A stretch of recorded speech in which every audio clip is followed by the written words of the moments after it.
Last episode में हमने देखा था कि फांग हांग आउटर डिसिपल के एग्जाम को क्वालिफाई कर जुई के पास पहुंचता है, जहां पर किंग वेई ऑलरेडी मौजूद थी, लेकिन जुई और किंग वेई के द्वारा उसे नौकर कहा जाता है और इस सब से वो बहुत ज़्यादा डिसअपॉइंट हो जाता है। लियू कंग आकर के उसे डाकुओं और इनर डिसिपल्स के एग्जाम के बारे में बताता है। तो दोस्तों देखेंगे आज की एक्सप्लेनेशन में क्या होगा। लियू कांग बताता है आउटर डिसिपल के लिए वो एक गोल्डन अपॉर्चुनिटी है। तो फांग बोलता है ये ठीक वैसा ही है जब उसे नींद आती है और कोई उसे पिलो पास कर देता है। तो होंगई बोलती है ये उतना आसान नहीं जितना तुम सोच रहे हो। मैंने सुना है 10,000 से भी ज़्यादा आउटर डिसिपल्स इस ट्रेनिंग में पार्टिसिपेट करने वाले हैं। तो भला ये हमारे लिए गोल्डन अपॉर्चुनिटी कैसे हो सकती है। हम 3 तो इजीली बाहर हो जाएंगे उस ट्रेनिंग से। तो फांग लियू को बोलता है जब तुम हमारे पास इस टॉपिक पर डिस्कशन करने आए हो तो तुम्हारे पास में डेफिनेटली एक अच्छा आइडिया भी जरूर होगा।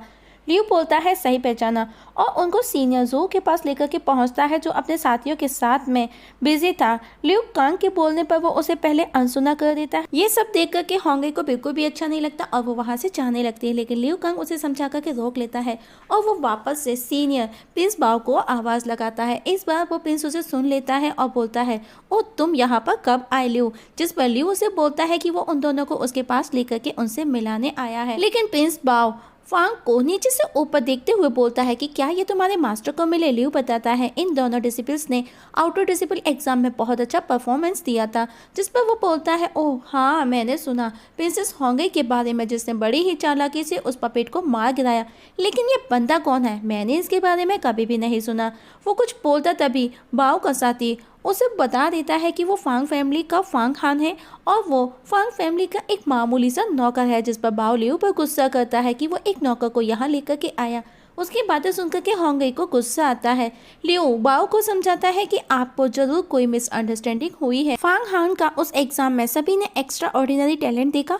बाओ बोलता है जो भी था पर वो सिर्फ एक स्लेव है जिसे सेक्ट में एंटर मिल गया है। स्लेव सुनकर के फांग वहां से जाने लगता है।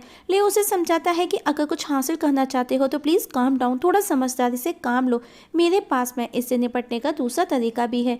बाओ लियू को फांग को वहां से बाहर ले जाने का बोल देता है क्योंकि वो नहीं चाहता कि एक मामूली सा स्लेव उसका फन टाइम बर्बाद करे। फांग बाओ पर गुस्सा करता है और वो उसे फाइट चैलेंज करता है कि उसकी हिम्मत ऐसे कैसे हो गई कि वो उसे स्लेव बोले। बाओ को गुस्सा आता है, दोनों के बीच में फाइट होने लगती है। फांग हांग को पिटता देख करके होंगे उसे बचाना चाहती है, पर लियू कांग उसे ये बोल करके रोक देता है इससे और ज्यादा प्रॉब्लम हो जाएगी और फांग हांग के लिए ही ये सब गलत होगा। फांग हांग बहुत गुस्सैल है, उसे सिर्फ उंगली करने की जरूरत है, उसका गुस्सा इतना तेज है। वहीं बाओ फांग को मार रहा था, फांग हांग उसे हार जाता है। होंगे उसे मारना चाहती है पर फांग हांग उसे रोक देता है कि वो ठीक है, कि उसे कोई चोट नहीं आई है, वो ठीक है। तब लियू उन दोनों को समझाता है कि बस शांत रहो, गुस्सा मत करो, मैं हैंडल करता हूँ। बाओ फांग हांग को बोलता है तुम अभी 7th लेवल की फर्स्ट स्टेज पर हो, तुम्हारी इतनी हिम्मत कि तुम मुझे चैलेंज करो।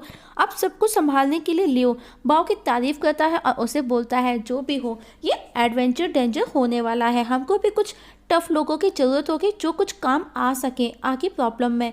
जरूरत पड़ने पर मुझे पता है आपके पास में आपका अपना प्लान है, पर ये भी आपके कुछ काम आ सकता है।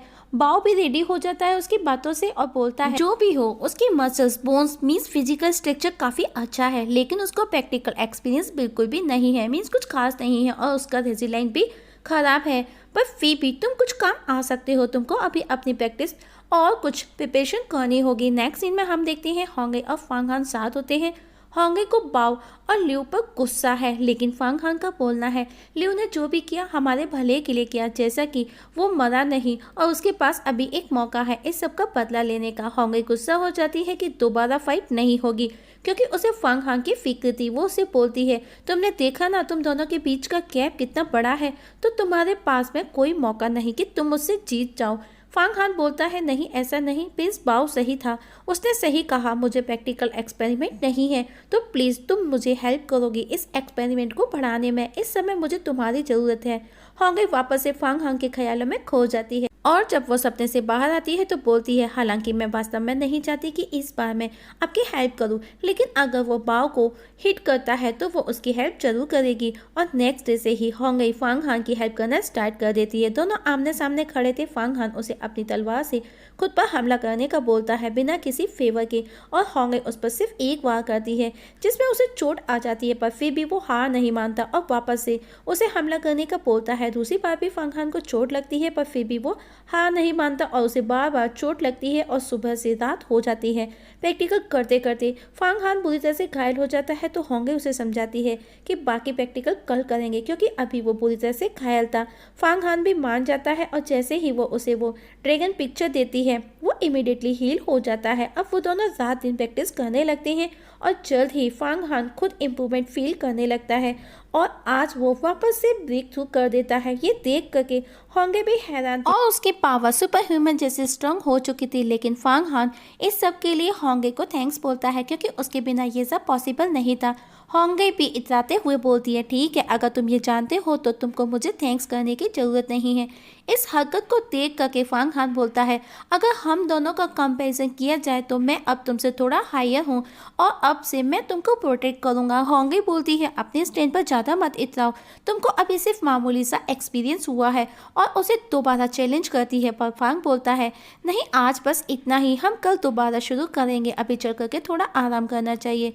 रात को जब फांग हान कल्टीवेशन करता है तो नोटिस करता है उसने अब गोल्डन एलेक्सायर को रिफाइन कर लिया है और अब सुपर ह्यूमन लेवल की स्ट्रेंथ को भी वो कम्प्लीटली हासिल कर चुका है और अब फांग हान बाव का सामना करने का तैयार था। नेक्स्ट सीन में हम देखते हैं सभी ऑडिटोरियम में इकट्ठा है जहाँ पर सभी आउटर डिसिपल भी मौजूद थे। मास्टर सबको बताता है ब्लू मून, जैसा कि आप जानते हैं, लान्यू हैन हेई डेजर्ट में लोकेटेड है, मीन्स स्थित है, जिस पर सैंड बैंडिट्स द्वारा हमला किया गया है जिसमें डीमन एविल इन्वॉल्व थे। तो हमारे ग्रुप का टूर का एम लान्यू को डेंजर से बाहर निकालना होगा और इस दौरान जो भी डिसिपल अपना सबसे अच्छा या सबसे ज़्यादा कंट्रीब्यूशन देगा उसे इनर डिसिपल बनने का चांस मिलेगा। होंगे फांग हान को बताती है कि वो फिजिकल रियल्म है, पर मुझे लगता है कि वो ऑथेंटिक डिसिपल से ज़्यादा पावरफुल होंगे। उनके पास में तलिस्मान है जिससे वो किसी को भी मार सकते हैं। मास्टर बोलता है, अभी भी समय है, अगर आप में से कोई भी पीछे हटना चाहे तो हट सकता है, और उन्हें दो डीमंस को दिखाते हुए बताते हैं कि वो कितने पावरफुल हैं। वो प्राउड डिसिपल है डीमन के, और अगर कभी भी तुम्हारा इनसे सामना होता है और अगर वो किसी एक को भी मारते हैं तो उसे इमोर्टलिटी एलेक्सायर मिल सकता है। होंगे बताती है, अगर उन्हें वो इमोर्टल एलेक्सायर मिलता है वो अपने पावर को भी इम्प्रूव कर सकते हैं, साथ ही उनके लिए रियल अवतार के दरवाजे भी खुल सकते हैं। ये सुनकर के फांग हान सोच में पड़ जाता है। तभी उसकी नजर पास ही खड़े बाओ प्रिंस पर जाती है जिसे देख करके उसे गुस्सा आता है। होंगे उसे रोकती है। लिu कांग भी उसके साथ में खड़ा था, पर फांग हान खुद को रोक नहीं पाता और वो बाओ को चैलेंज करता है और इस बार फांग हान उसे हिट करता है। बाओ गुस्से में वापस उस पर हमला करता है और इस बार भी फांग उसे बुरी तरह से मारता है, पर आखिर में मौका देख करके बाओ का एक बंदा फांग पर हमला करता है। वो तलवार उसके आर पार हो गई थी और वो साथ ही एब्जॉर्ब भी हो जाती है, किसी को नजर नहीं आती। लेकिन हम देखते हैं कि ये सब ड्रैगन पिक्चर की वजह से ही हुआ था। ये देख करके वो बंदा फांग हान को बोलता है कि वो सब गलती से हुआ और अपनी तलवार वापस से मांगता है। तो फांग बोलता है, पहले तुमने मुझे मारने की कोशिश की और अब अपनी तलवार भी वापस मांग रहे हो। तो वो बंदा बोलता है, वो गलती से हुआ, इसीलिए तो मैंने उसे कंट्रोल कर तुमको चोट नहीं लगने दी। अब फांग हान भी वापस से उस पर उसी के जैसे हमला करने का बोलता है। तब किंग वी आगे आकर के उस बंदे की तरफ से फांग से माफी मांगती है। तो फांग फील करता है कि उसका ऑरा मास्टर भाई हाई चांद के जैसा है और सोचता है वो कम से कम फिजिक मास्टर तो होगी ही, और सोचने लगता है कि उसने ड्रैगन पिक्चर को नहीं निकाला, वरना आज पता नहीं उसका क्या होता।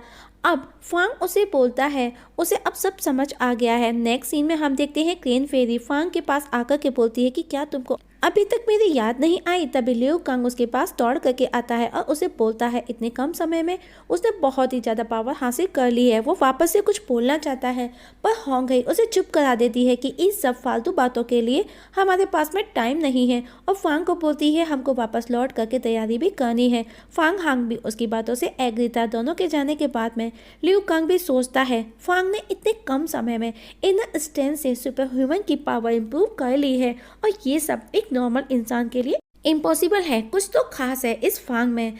और इस जगह हमारी आज की एक्सप्लेनेशंस खत्म हो जाती है। तो दोस्तों देखेंगे नेक्स्ट एपिसोड में क्या होगा। तब तक के लिए नमस्कार।